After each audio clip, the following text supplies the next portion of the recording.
Hi, I'm Bob Garrett. At Hackensack Meridian Health, we believe that all residents need to be informed about the important healthcare issues that affect their lives.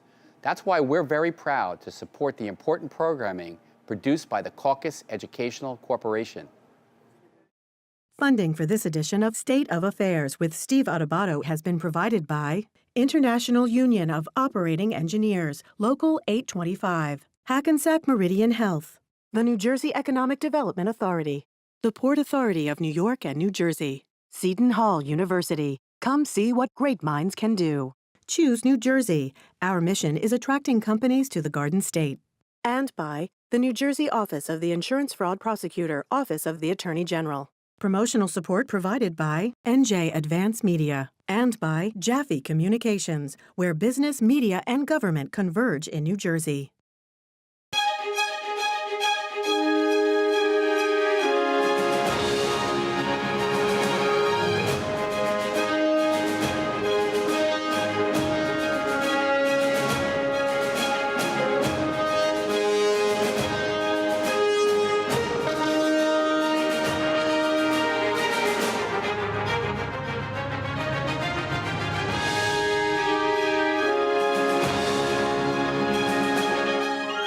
Hi, I'm Steve Adubato. This is State of Affairs. We're coming to you from the Agnes Varus NJTV studio in Newark. It is our pleasure to introduce Jerry Zaro, Chair of the Gateway Development Corporation. Good to see you, Jerry.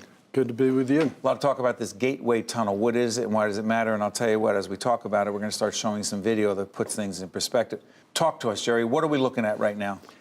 Well, this is the condition of our 108-year-old tunnel. It has outlived its usefulness. It's been ravaged by Tell folks where it is. Sandy. It goes from Weehawken under the Hudson River into Penn Station in New York. You get to it with the Portal North Bridge, also of that same vintage. And Steve, to give you just some perspective, at the time we built the bridge, at the time we built the tunnel, electricity was in only 2% of the homes in all of America. Now it's everywhere. The Wright brothers were just launching their first plane. We send spaceships now to space. We had no infrastructure at that time, yet look at all the advances we've made in these areas. The minimum wage was 23 cents back then. Look where it is today. When it was built. 1910. This issue is critical right now. We had Senator Cory Booker, United States Senator Cory Booker, presidential candidate. Jackie, help me. He called it. He said, if one of these tunnels goes down, it is traffic Armageddon. Is that an understatement?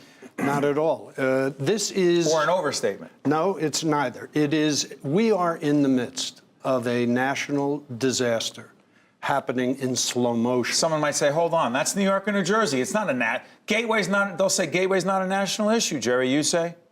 That's totally false because, first of all, the Northeast Corridor runs from Washington, D.C. to Boston. Every train that runs there goes over this bridge and through that tunnel.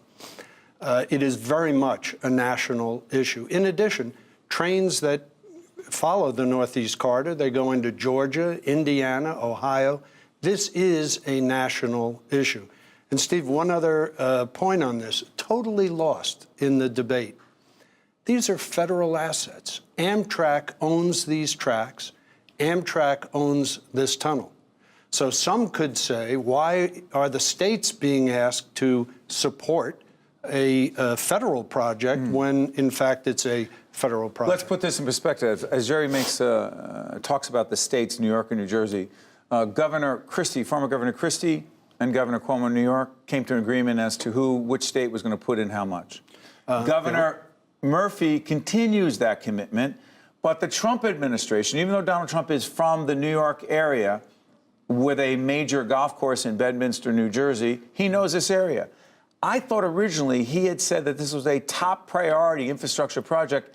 Then in the budget that was introduced, unless I have this wrong, Jerry Zaro, there's no funding for the Gateway project.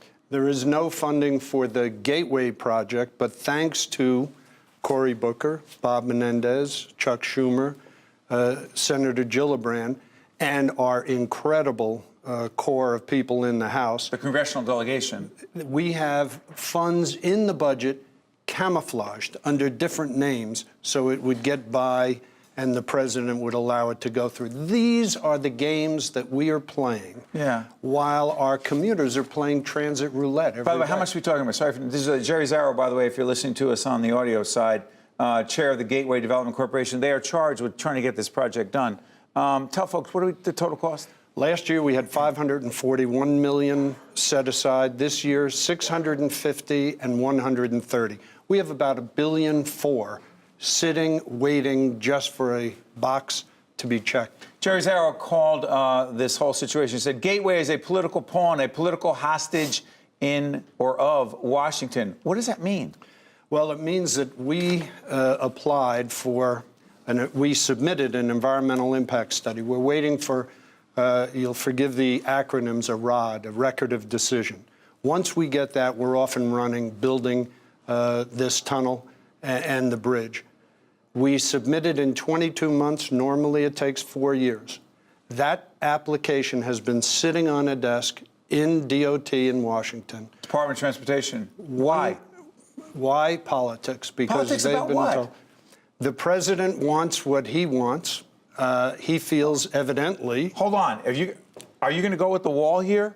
Are you saying a wall for a tunnel? A wall for Gateway? Is that what this is? Well, I think there is a strong kernel of truth in that. I think that he and Senator Schumer and the Northeast delegation, remember, he didn't get one electoral vote out of either New York or New Jersey. And by the way, sorry for interrupting, Jerry, let's make it clear that Senator Schumer is not just a United States Senator from New York. He is the minority leader in the United States Senate of all the Democrats. Go ahead, I'm sorry. Well, and I think that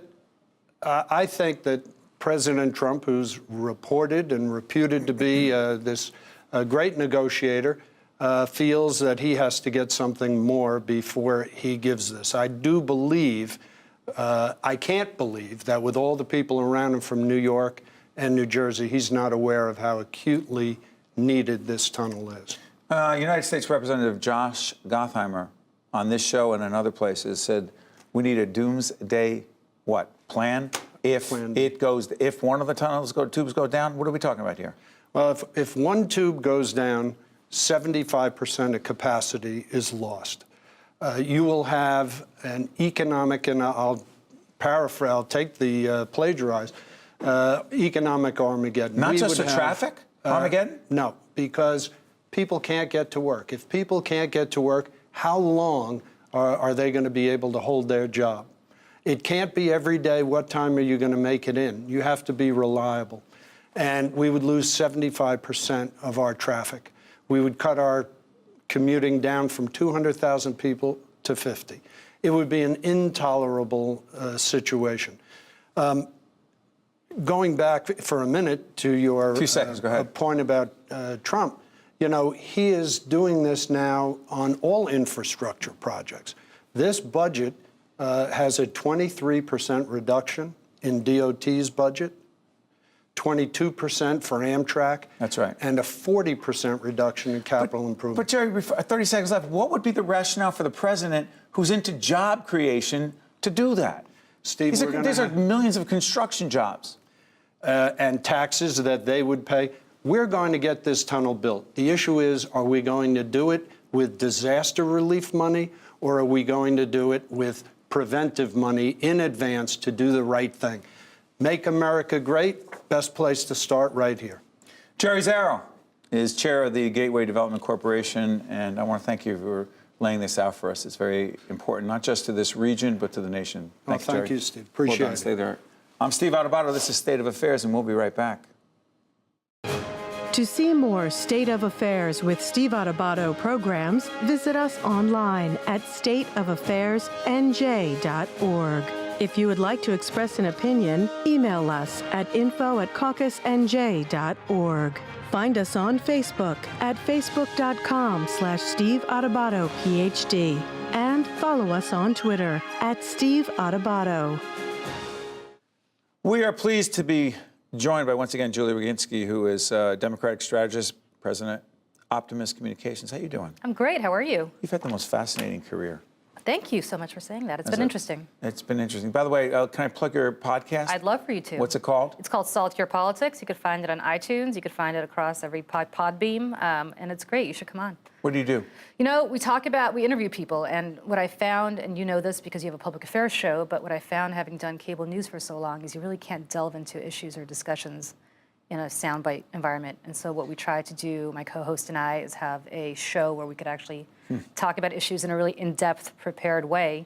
And then we talk about what makes us salty that week in politics. Love it. By the way, make sure you check out our podcast, Think Tank, the podcast. You'll be seeing more of it. You look at our website. So I'm curious about something. Can we go through some issues? Sure. Number one, I got to do this. The Democratic Party. You know politics better than anyone I know. Is there one Democratic Party, or is this the socialist, progressive wing of the party, the Ocasio-Cortez wing, and then Nancy Pelosi, Joe Biden, and some others over here? What's the party? We're a big tent. We're all That's comers. a big tent. That's a big tent. Listen, it's a big tent, and the nice thing is we haven't been hijacked by any one segment of the party the way the Republicans have been by Donald Trump. I'm not implying. I'm saying it outright, Steve. I'm saying it straight into the camera. So the Republicans have been, quote unquote, hijacked by Donald Trump. Make the case. Trumpism. Well, I mean, you have previous people, Republicans, long-standing Republicans, like Lindsey Graham, who were saying Donald Trump is a threat to this nation. He did, and now they are groveling at his feet, making excuses for all sorts of things that they would never find inexcusable before. He has completely taken over the Republican Party, and I'm frankly embarrassed for a lot of people that I respected in the party. Mitt Romney's a great example, somebody who thought Donald Trump was dangerous, said that he should absolutely release his taxes yesterday or the day before, recently said, well, I sure hope he releases his taxes. You're a senator. You can compel him if enough senators compel him to do that. So yes. That's your view of the Republicans. Can we go back to the Democrats? Happy to. You know, I saw a recent clip of House Speaker Nancy Pelosi. And by the way, New Jersey has its own version of a chasm, if you will, in the Democratic Party. There's the Phil Murphy, let's say more progressive wing of the party. And then there's Steve Sweeney, not in the same place on a lot of issues. They agree on some things. But let's do this. On the Democratic side, Nancy Pelosi was saying to Congresswoman Ocasio-Cortez and others, listen, you want the new Green Deal? Great. Can you please talk to me about how you pay for it? So help us understand something. The economics of how you pay for the new Green Deal, whether we can tax wealthier Americans to the degree that's being talked about, a whole range of things.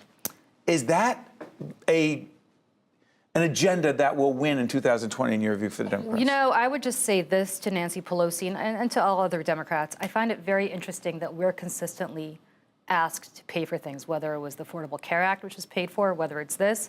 Meanwhile, the Republicans are going on a spending spree. I mean, they're spending like drunken sailors. Nobody talks about what these tax cuts have cost the economy. They certainly weren't paid for. The Trump's tax cuts. Nobody's talking about what wars have cost the economy. Nothing is ever paid for when the Republicans do it, and yet, as soon as the Democrats come up with a proposal, oh, we need to have it paid for, we need to have it paid for. You know, there are offsets to, and I don't necessarily support every element of the Green New Deal, but think about the fact that this would actually save money from a healthcare perspective. People would have fewer illnesses if you had a good environmental, look here in New Jersey, how many of us have to pay for the fact that we have a bad environmental outcomes here in New Jersey that cost people money for healthcare purposes. There are ways, and never mind that people talk about consistently how, oh, Barack Obama subsidized Solyndra, he subsidized these renewable energy. How many oil and gas industries do we subsidize in this country? All legitimate points, but the economics do matter. Economics absolutely matter. I would just simply like to say that let's run on ideas, and let's not forget that both parties have to be fiscally responsible. It's not just incumbent on Democrats to be fiscally responsible.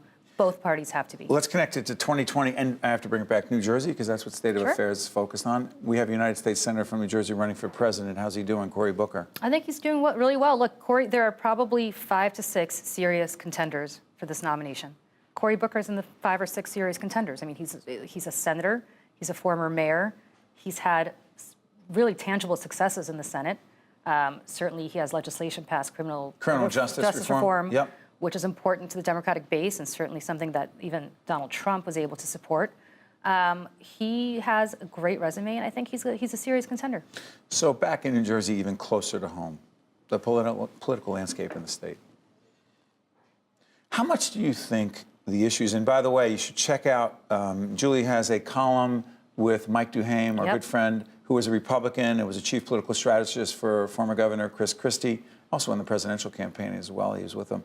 The column is called? The column is called Friendly Fire. I don't know what they call it, but Yeah, we they call it internally. it's Friendly Fire. Yeah, it's and all it's of us every... It runs, I believe it runs in the paper on Fridays, and it runs online whenever we do it. Check it out on NJ.com and also in the Ledger. But here's what I'm saying on this. There was a question that you were asked by the editors there about what's going on between the governor and the state legislature. How much of the stalemate on a lot of issues, whether it's a millionaire's tax, a whole range of budget issues, medical marijuana, legalizing marijuana, a whole range of things. How much of it has to do with a personal thing, you think, between the governor and the Senate president versus ideological differences? And also, and let's include the Speaker of the House, Craig Coughlin. A lot. I mean, it's both. Certainly, I think on Is politics personal? Politics is personal, and relationships are important in politics. You know this because you've been around this all your life. It is incredibly important to develop personal relationships, and especially among the governor and the Senate president. I look back at the previous administration. Chris Christie and Steve Sweeney were able to get things done together because they had a personal relationship, though they were from different parties. And there's no excuse for Democrats not to be able to do much more than that. But unfortunately, it's a relationship that wasn't tended to, and it's a shame. And I think it could be fixed, but it would take both parties wanting to come together and fix it.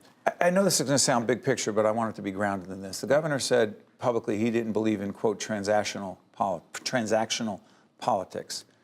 Whether it's horse trading, you need what? You need a road for your district? What do you need? Oh, I need this vote. He said, I don't believe in that. He said, I'm going to go out there and make the case on the merits. Well, if he's making the case on the merits, he needs to do a better job making the case on the merits, and I would say that his press shop then needs to go out there and really put together events for him that helps make the case. Having said that, marijuana legalization was supported by the majority of people in New Jersey. Didn't get done. You think it's going to happen? The millionaire tax, it might eventually, but it certainly didn't when it could have. No, it did not, right. Millionaire's tax is very popular, but is not getting done, and it's not getting done in part because of personality differences, and I think in part because of the fact that it's an election year and nobody wants to have any kind of taxes up this year from the legislature standpoint. But I also think that transactional politics is not a dirty word. Transactional politics means that we sit together, we figure out what your priorities are, what my priorities are, and we work together to enact those priorities. Compromise? Sure. Compromise, dirty word? Compromise is not a dirty word, and compromise involves transaction. I mean, you have to transact in order to compromise, right? And so when the governor says he doesn't believe in transactional politics, first of all, I don't know if that's true.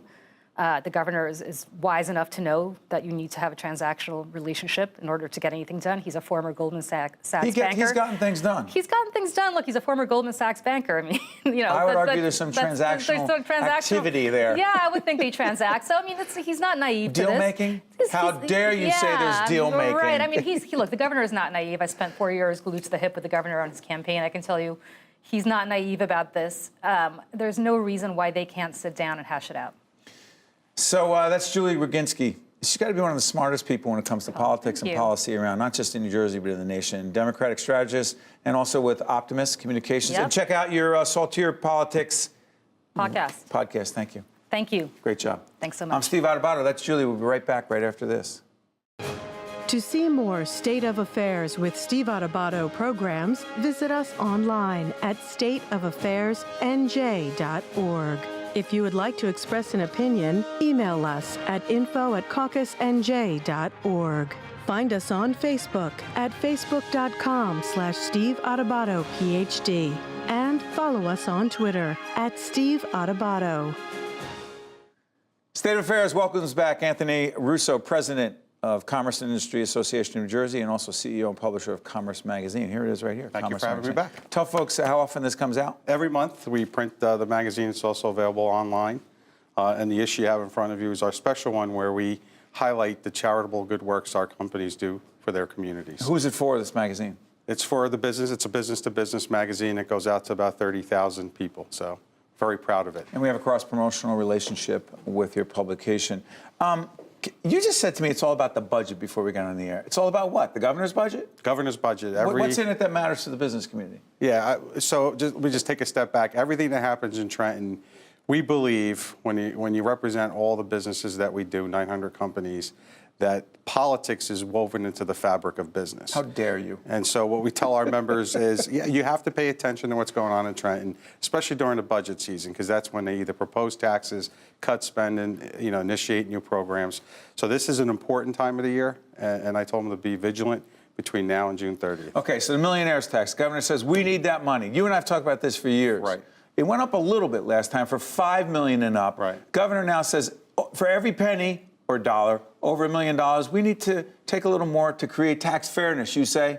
Well, I say that he should do a deeper dive, and I'm using his words, when he says his agencies went back and looked for some savings, and they came out with $200 million worth of savings. We're telling them, go deeper, because we think that the cost of government's too high.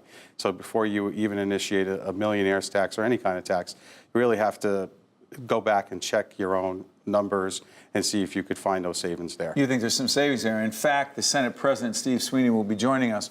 We have an in-depth interview we're taping next week as we're doing this program. The Path to Progress report, it talks about finding savings, looking for ways to be more cost-effective, the pension crisis, et cetera. Why is this report, Path to Progress, so important? It's important because it came out last August, and I give the Senate President credit and his team, because what they did was they did the deep dive into the cost of government. And what they realized was that they have to do a few things. And we looked at that report, and we support the majority of what's in there. And I'll give you a couple examples. Sure. Everybody talks about consolidation and shared services. We're actually moving away from the word consolidation because we get that everybody likes their home rule, 566 municipalities. Shared services is more the way to go. So if there's cost savings with police departments, EMS, even public works, that's the way to go. That's where you can have some savings. We think the 800-pound gorilla continues to be the pension crisis. I mean, if it came due today. The public employee pension crisis. But hasn't a lot of progress been made?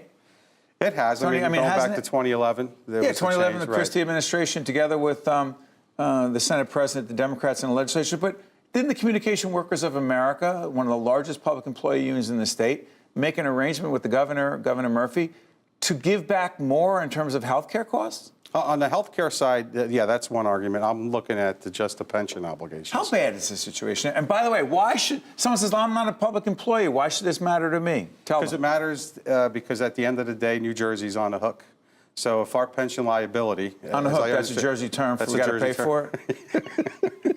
Right. Don't go neighborhood on me. Okay, I won't. I'll try But not you get to. on the hook for it. We got to pay Jersey for it. City on you. Yeah, okay, go ahead. But when I say on the hook, we're responsible at the end of the day. The citizens of New Jersey, the state of New Jersey. So the public workers, right, they earn that pension, they deserve it. So it's not a question of them, deserving it. Our question is how are you going to pay for it?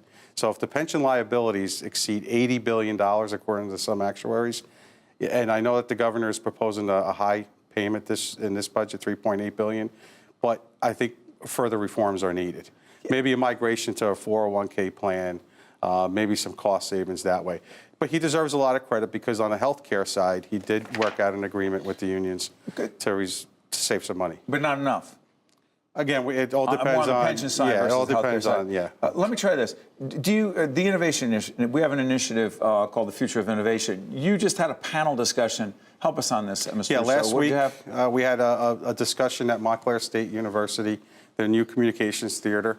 Which is great, on artificial intelligence. We had speakers from Rackspace, Google, and really what I learned from our event last week, maybe the term artificial is the wrong term. I was educated last week. It's really augmented intelligence and what they mean by that, and I didn't have that appreciation. I think everybody thinks of artificial intelligence as the Terminator, robots, but what it is you enter all this data into computers and they actually predict an outcome. Let me do this in the limited time we have. This ongoing debate that if the millionaire's tax is increased, we're going to lose people. I've been at forums that you and your organization have had. I've had other people on the more progressive side of the Democratic Party who say, that's just anecdotal. The evidence doesn't back it up. If you raise taxes on millionaires, you don't lose those people because that's not the one reason why people will leave a state. It has to do with a million other things. You say? I say you're right because it's not an easy decision to leave the state. But do you want to pass a tax that makes that decision easier to leave? And what I mean by that is if you think about the millionaires in New Jersey, a lot of them are tied into small businesses. It's family-run businesses, generational businesses. And in the global world that we live in a technology world that we live in, you could service your New Jersey clients from Pennsylvania, Florida, Delaware. It's easier so we to have move. to be careful that we just don't have these folks move out where you don't have that tax base. Can we speak about this last thing? Got 30 seconds left. Sure. Just make it clear that you do not support President Trump's initiative to cap $10,000 on our state income tax deductions, on our property tax deductions. Do you acknowledge that that's very tough for states like New Jersey? Yes, it's hurt us in the sense that it's made it difficult for the people. Got the when highest they do their property taxes in the nation. Right. So we do not support it, yeah. We would have wished that he would have done something differently. You think he might change his mind? Probably not. You got a direct line there? I do not, no. So.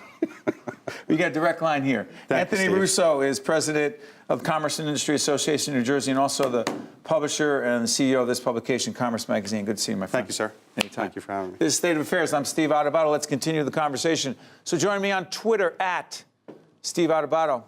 I'll make sure I see you next week. State of Affairs with Steve Adubato is a production of the Caucus Educational Corporation, celebrating over 30 years of broadcast excellence.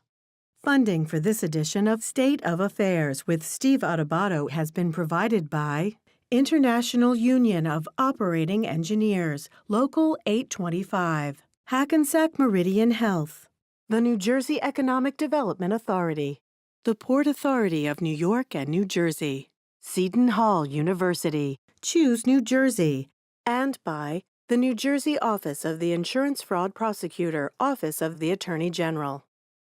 This is Tracy Thompson, New Jersey's acting insurance fraud prosecutor. The state of New Jersey is making learning about and reporting insurance fraud easier than ever. At njinsurancefraud.org, you'll find tips on identifying insurance fraud and a simple, confidential form for reporting it. Report it, end it.